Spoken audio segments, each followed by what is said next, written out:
No Photoshop? No problem! You can create amazing image effects just using PowerPoint. What if I were to tell you the picture you see here has been constructed out of this?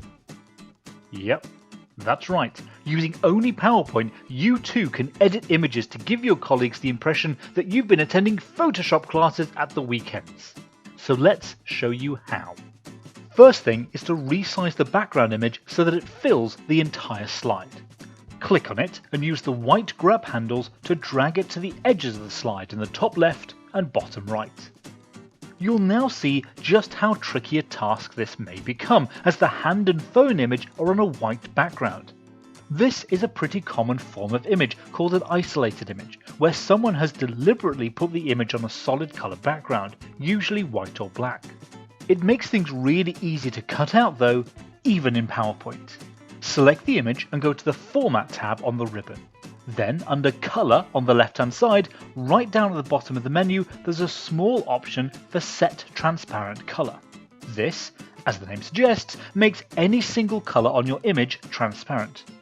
Be warned that it works only on a very specific colour, so if you have a gradient background, it will fail. But with that tool selected, you'll now get a new cursor icon, and the next colour you click on will disappear. Boom! Now the white has completely gone from the hand and phone image.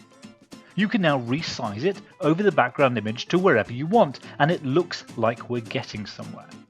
Now, copy your mountain image using Ctrl-C and paste a new one with Ctrl-V.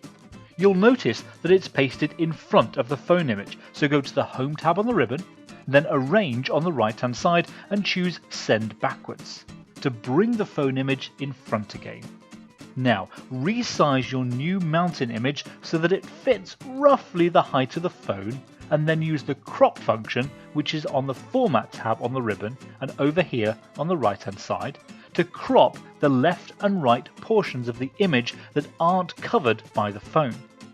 Doing that, you've now got a smaller version of the background image on the phone with a full image behind. You could leave it there, but the really great effect comes from the blurred background.